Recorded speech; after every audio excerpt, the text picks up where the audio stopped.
قاضی شہر کانپور، ہم ان سے انتہائی ادب کے ساتھ التماس کرتے ہیں کہ حضرت والا تشریف لائیں اور اپنے نورانی عرفانی بیان سے ہم سبھی کو مستفیض فرمائیں۔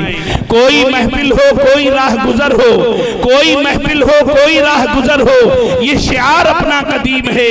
جہاں روشنی کی کمی دکھی وہیں ایک چراغ جلا دیا، اور اب بھی تجھے میرے خلوص کا نہ یقین آئے تو کیا کروں، تیرے گیسوؤں کو سنوار کر تجھے آئینہ بھی دکھا دیا۔ جناب حافظ عبد القدوس صاحب ہادی دامت برکاتہ۔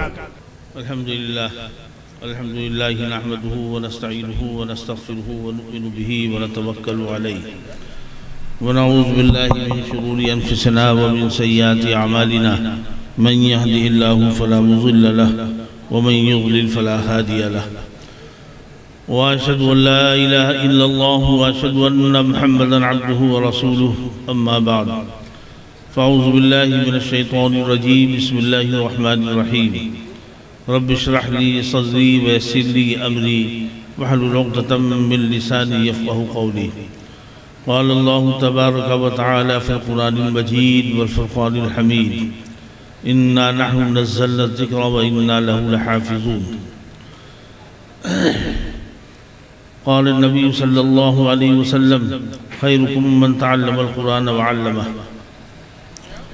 عزیزان گرامی، وقت بہت کم ہے، ہمارے اکابر ابھی موجود ہیں، ہم سب کے بڑے حضرت مولانا مفتی عبید اللہ صاحب اساتذہ دامت برکاتہم العالیہ کا بیان ہونا ہے۔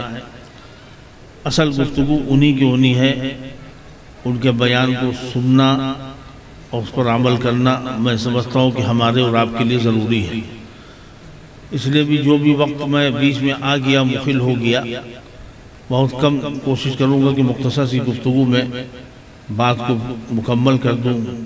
ابھی تھوڑی دیر پہلے حضرت مولانا سید حبیب صاحب دامت برکاتہم العالیہ کا بیان آپ نے سنا، میں بھی تھوڑا بہت سنتا رہا۔ یہ سب ہمارے اور آپ کے بڑے ہیں، ان حضرات کی اس علاقے میں بڑی قربانیاں ہیں۔ اگر ان کے اکابر نے، ان کے بڑوں نے، ان کے بزرگوں نے، ان کے والد مرحوم نے اگر یہ قربانی جدوجہد نہ کی ہوتی تو شاید اس علاقے میں آج جو شناخت دکھ رہی ہے مسلمانوں کی، داڑھی، ٹوپی، کرتا پائجامہ، شاید وہ اتنی تعداد میں نہ دکھتی۔ یہ دین ہے حضرت مولانا سید صدیق احمد صاحب باندی رحمہم اللہ کی۔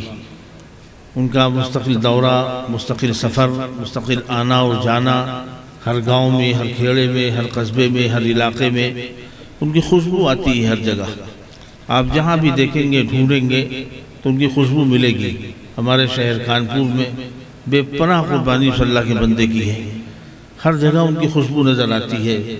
آج ہم لوگ جو بھی کچھ میدان میں تھوڑا بہت کام کر رہے ہیں، یہ صدقہ ہے جناب حضرت مولانا سید صدیق احمد صاحب نور اللہ مرقدہ کا، ان کی دعاؤں کا، ان کی توجہات کا، ان کی محبتوں کا، اس کے نتیجے میں میرا جیسا ناتواں بیکار قسم کا آدمی آج آپ کے سامنے مسند پہ بیٹھ کر گفتگو کر رہا ہے۔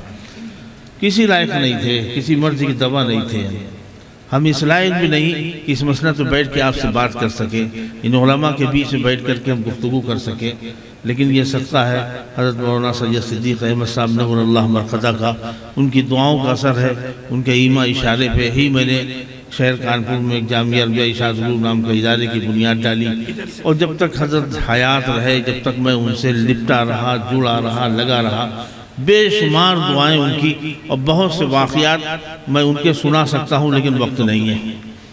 کسی موقع پہ اگر وقت ہوگا تو حضرت سے ہی متعلق گفتگو ہوگی، اور حضرت کے ہی واقعات اور کرامات پر گفتگو ہوگی انشاءاللہ۔ فی الحال مختصر سی گفتگو کے لیے میں بیٹھا ہوں۔ یہ بچے جو آج ہمارے آپ کے سامنے بیٹھے ہیں، حافظ قرآن ہو گئے، یہ مدارس دینیہ اور مکاتب دینیہ جو یہاں پر ملک کے اندر کام کر رہے ہیں، یہ بڑے بنیادی ادارے ہیں۔ اگر یہ نہ ہو تو آج حفاظ و قراء علماء ہمارے آپ کے سامنے ہمارے لیے ملنا مشکل ہو۔ یہ فیکٹری ہیں، یہ کارخانے ہیں، یہ مال کو تیار کرتے ہیں اور تیار کر کے مال کو سپلائی کرتے ہیں۔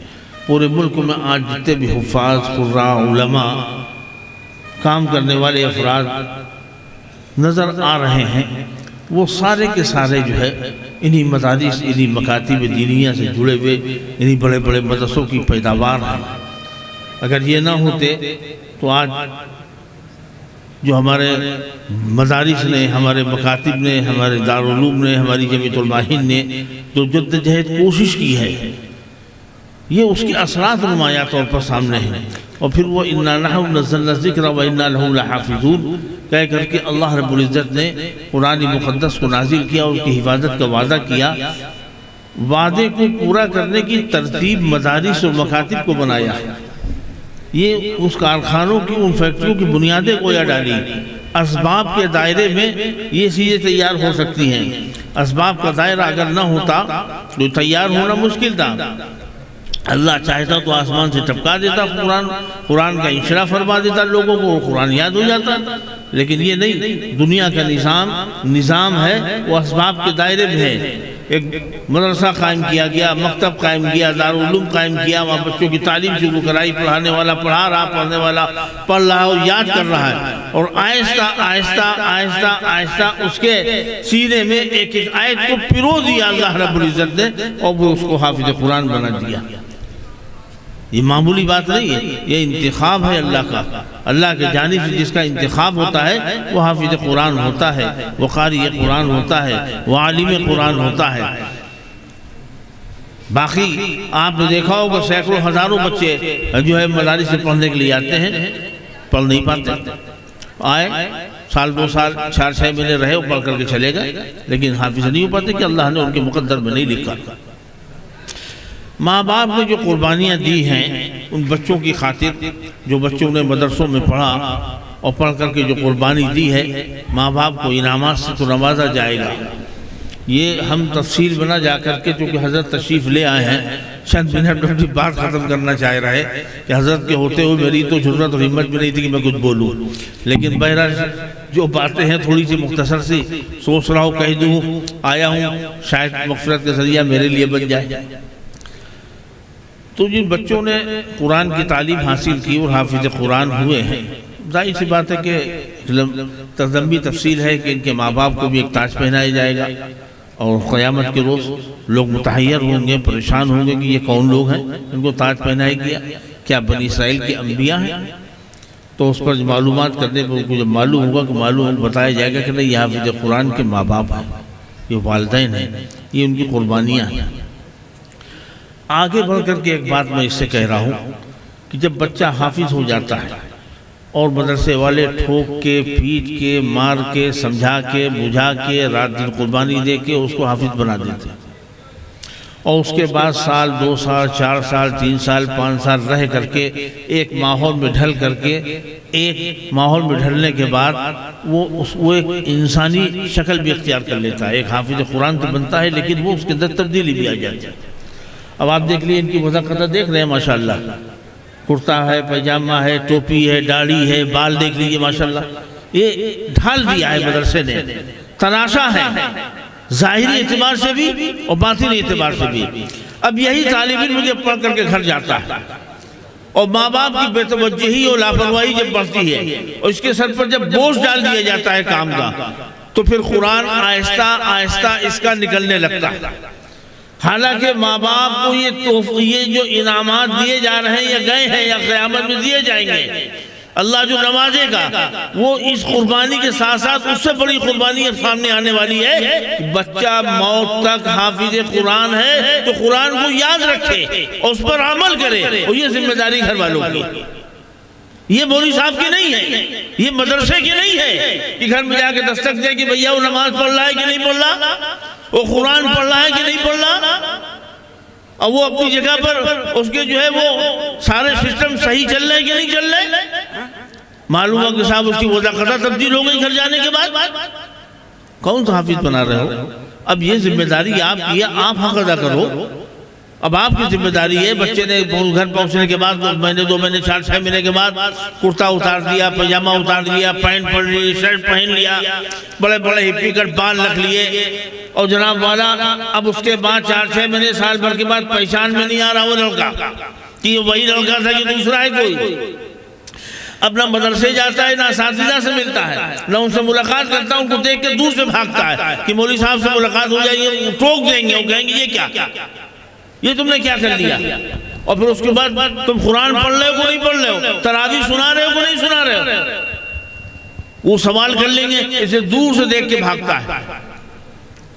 یہ ماں باپ کی جو ذمہ داری ہے، گھر کا جو ماحول بگڑا ہوا ہے، اس ماحول میں جانے کے بعد وہ بچہ بگڑ جاتا ہے، برباد ہو جاتا ہے۔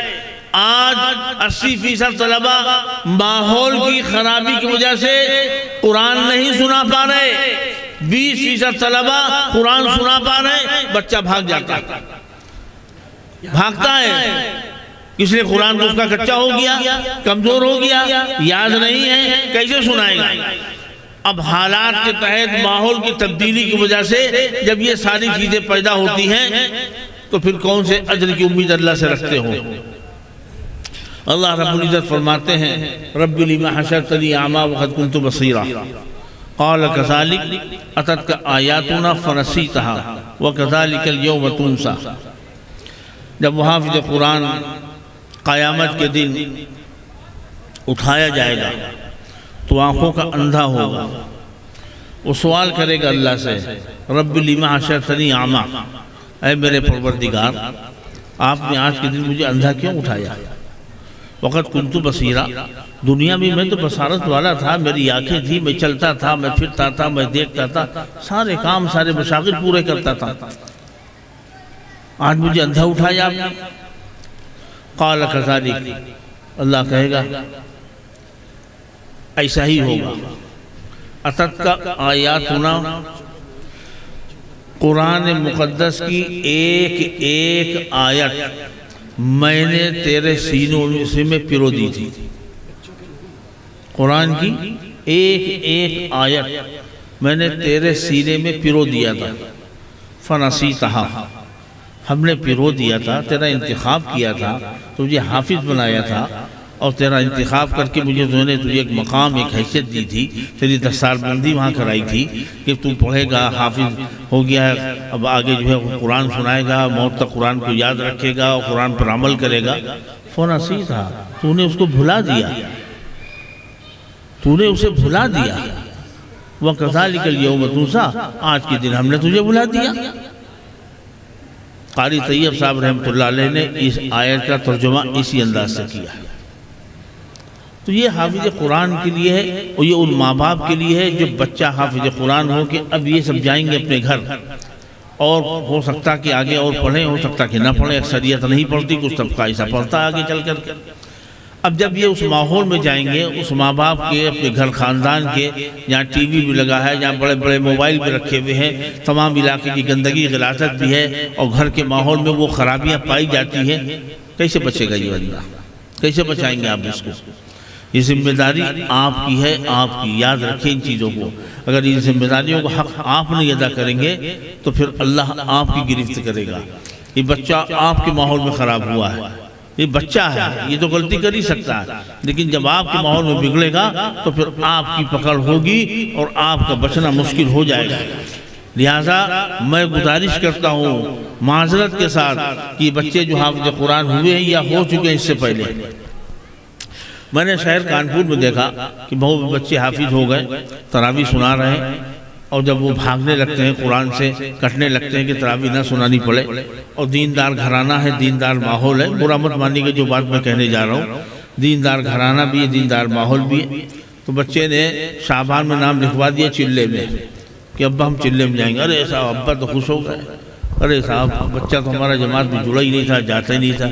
اور ماں باپ کو کیا معلوم یہ لڑکا کیا کام لگا رہا ہے، وہ قرآن کا چور ہے، وہ قرآن سے بھاگ رہا ہے، قرآن سنانا نہ پڑے، وہ چاہتا، بیچارے ماں باپ سمجھتے نہیں۔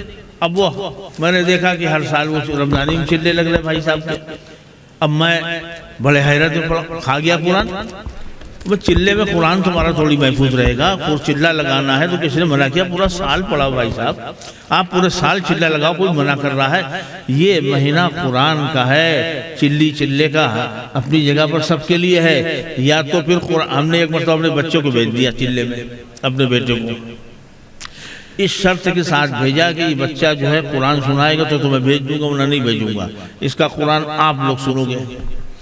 چنانچہ وعدہ ہو گیا، طے ہو گیا۔ میں ان کی برائی مخالفت نہیں کر رہا ہوں، میں اپنی کمی بیان کر رہا ہوں کہ مجھے سمجھنا چاہیے میری کیا ذمہ داریاں۔ وہ تو ایک اچھا کام کر رہے ہیں بیچارے، اللہ کی راہ میں نکلے ہوئے، اب وہ بھی کوئی حافظ قاری عالم مبلغ مجاہد تو ہے نہیں جو سمجھ لے کہ اس کے پیچھے کیا راز چھپا ہوا ہے، علم و غیب تو ہے نہیں ان کو بیچاروں کو۔ اور اس کے بعد وہ لڑکا گیا اور ان کو 2-4 10 پارے سنائے، کچھ لڑکے نے لائن دیا، کچھ بیچارے سیدھے بھولے والے لوگ تھے، کچھ ادھر سے لاپرواہی ہوئی، قرآن نہیں سنا سکا۔ اب چونکہ ہمارا جیسا آدمی موجود تھا کہ اگلے سال سے نہ چلی نہ چلا، چپ چاپ قرآن کی تیاری کرو، مسلم کھڑے ہو جاؤ شرافت کے ساتھ۔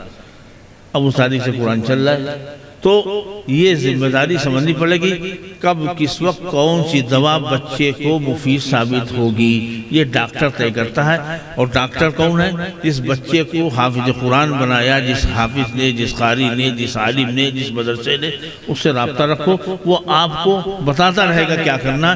اس کے مرض کا علاج آپ کے پاس نہیں، اس کا مرض وہی سمجھ سکتا ہے۔ یا آپ کو بیوقوف بنا رہا ہے یا آپ کو دھوکہ دے رہا ہے، یہ آپ نہیں سمجھ پاؤ گے۔ آپ تو بھولے والے آدمی سمجھ لو گے ٹھیک کہہ رہا ہے، لیکن اس کمی کو وہ سمجھ سکتا ہے جس نے پڑھایا، یہ لڑکا دھوکہ کیوں دے رہا ہے، کیا چاہتا ہے، کیوں بھاگ رہا ہے، وہ سمجھتا، وہ جانتا ہے۔ وہ قرآن کو جو ہے اس طریقے سے عورتیں کھانا پکاتی 2 چاول کے دانے چیک کر کے سمجھ لیتی ہیں، ہانڈی کا کیا حال ہے وہ جانتا ہے، ہاتھ ڈال کے سمجھ لیتا ہے کہ اس کے قرآن کا کیا حال ہے۔ آپ کیا سمجھیں گے؟ اس لیے اس سے مشورہ کرو اور اس سے رابطہ رکھو اور اس کا جوڑ اس سے بنا کے رکھو کہ یہ اپنے اساتذہ سے جڑا رہے، اور یا پھر کسی ساتھی یا طالب علم سے کو پکڑ کے رکھو تو بھئی قرآن میرے سامنے بیٹھ کے سناؤں گا۔ اب رمضان آ رہا، 2-3 مہینے باقی ہیں، بیٹھ کے میرے سامنے آپ نہیں قرآن سن سکتے ہو، اپنے سامنے کسی طالب علم کو لگاؤ، میرے سامنے پڑھو، سناؤ، آدھا پارہ سناؤ، 1 پارہ سناؤ۔ ہمارے والد صاحب مرحوم اللہ ان کی جو ہے قبر کو نور سے بھر دے، ہم لوگ چھوٹے چھوٹے تھے، حافظ ہو گئے تھے، اور جناب والا اس وقت شروع میں قرآن یاد نہیں تھا، ڈنڈا لے کے دوڑا رہتے تھے، پوری رات پڑھا ڈالا۔ اور جب وہ زدیا کے پوری رات 5 پارے تو ہمیں سنانے ہی ہے، اور ہم نے نہیں سنایا، 12 بج گیا، 1 بج گیا، 2 بج گیا، وہ جانتے بھی نہیں تھے کتنی بڑی رات ہوتی ہے۔ بچپنا تو بچپنا تھا، لیکن صاحب پوری اماں پیچھے پڑی، دادی پیچھے پڑی، لیکن ابا سننے کو تیار نہیں۔ پھر اس ضد میں اتنا قرآن یاد کیا، اتنا یاد کیا، کہاں سے سننا بتائیے اب آپ، جہاں سے سننا بتا دیجیے آپ، اتنا قرآن اللہ نے یاد کرا دیا، جہاں سے سننا آپ بتا دیجیے، ہم آپ کو سنا دیں، کتنے بارے سنانا۔ چلیے مصلی لائیے، بچھائیے، آپ بھی کھڑے ہو جائیے پیچھے، سنانا شروع کر دیا۔ تو یار مقصد کہنے کا یہ کہ والدین کی قربانیاں ہوتی یہ کہ ان کی وجہ سے اتنا قرآن مجھے یاد ہوا، آج میں ان کو یاد کرتا ہوں۔ آپ کو بھی یہ قربانی موت تک دینے پڑے گی، جب تک آپ زندہ ہیں تب یہ بچہ محفوظ رہے گا، اس کا قرآن محفوظ رہے گا، اس کی وضع خطا محفوظ رہے گی، اس میں سمجھوتا نہ کرے۔ جس دن یہ وضع خطا اتر جائے گی نا، سمجھ لینا اس کا قرآن بھاگ رہا ہے اس کے پاس، اس نے راستہ ڈھونڈ لیا۔ تو بہرحال حضرت تشریف فرما ہے، میری بات کافی ہوتی چلی جا رہی، میں بیٹھا تھا کچھ اور بات کرنے کے لیے، لیکن جو باتیں اللہ نے دل میں ڈال دی وہ میں نے آپ کو گوشگوار کی۔ میری گزارش ہے کہ جو باتیں میں نے کہی ہیں اس پر عمل کریں، اللہ تعالی ہم کو اور آپ کو کہنے سننے زیادہ عمل کی توفیق عطا فرما دے۔ وآخر دعوانا الحمدللہ رب العالمین۔ جزاک اللہ، ماشاءاللہ۔